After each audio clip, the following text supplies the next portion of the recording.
Il est 18 h, l'heure du flash. Bonsoir à tous. Dans l'actualité politique, les sénatoriales en bref. Premier scrutin qui permettra d'élire 66 sénateurs au suffrage universel indirect. La campagne électorale qui a démarré le 19 mars prend fin ce jeudi 22 mars à minuit. 116 candidatures ont été retenues. Le corps électoral estimé à 7000 personnes est composé des élus locaux, maires, conseillers municipaux, conseillers régionaux et les députés. Sur le sujet, la plateforme de l'opposition ivoirienne estime que les sénatoriales se tiennent en violation de la Constitution. La plateforme de l'opposition ivoirienne regroupe une vingtaine de partis politiques, dont le FPI de Pascal Affi-N'Guessan, le RPP de Ouattara Nyonzié et le COJEP. La plateforme s'est rendue ce jeudi à la commission électorale indépendante. Le mouvement est allé déposer une résolution contre l'institution et contre les élections sénatoriales organisées dans le pays. Pour être complet ce soir concernant l'actualité politique, on verra le visage de l'opposition à 2 ans de la présidentielle. C'est votre dossier politique de ce jeudi proposé par Michel Digré et ça sera à 20 h. Dans l'agenda du chef de l'État, ce jeudi aussi, l'audience qu'il a accordée au président de la Banque mondiale pour l'Afrique en visite de 4 jours en Côte d'Ivoire. Mactar Diop a annoncé que la Banque mondiale veut mettre à la disposition de la Côte d'Ivoire au cours de cette année fiscale une enveloppe d'environ 1 milliard de dollars, soit 500 milliards de francs CFA pour soutenir le pays dans ses efforts de développement. On fait le point avec Jérôme Kofi Aboulé. Les relations toujours au beau fixe entre la Côte d'Ivoire et la Banque mondiale, parole du vice-président pour l'Afrique de cette institution à la suite d'un entretien ce jeudi avec le président de la République, Alassane Ouattara. Mactar Diop annonce que la Banque mondiale, dans cette optique, est déterminée à soutenir le secteur de l'anacarde et la filière cacao.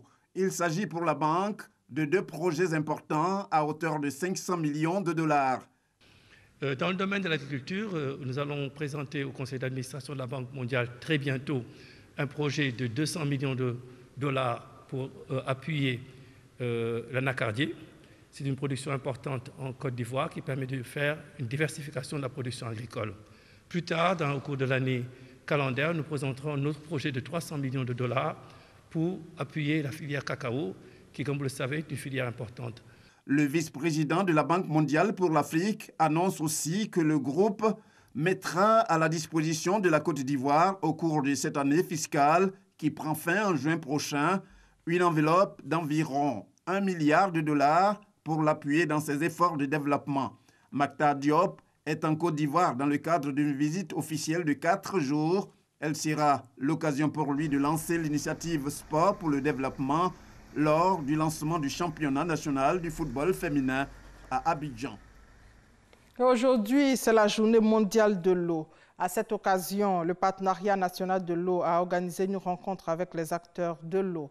L'intérêt de cette rencontre est d'attirer l'attention sur l'importance de l'eau et de promouvoir la gestion durable des ressources en eau.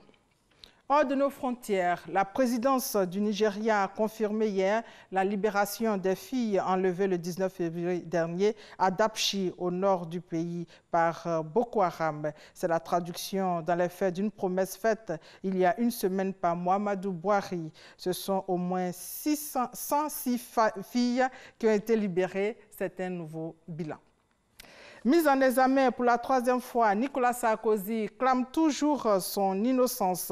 L'ancien président est soupçonné d'avoir reçu de l'argent de l'ancien dictateur libyen Mohamed Kadhafi pour financer sa campagne victorieuse de 2007. L'ex-chef de l'État français a été placé sous contrôle judiciaire, une première. Devant les magistrats, Nicolas Sarkozy nie fermement les faits. Il raconte vivre l'enfer de la calomnie. Il parle de manipulation.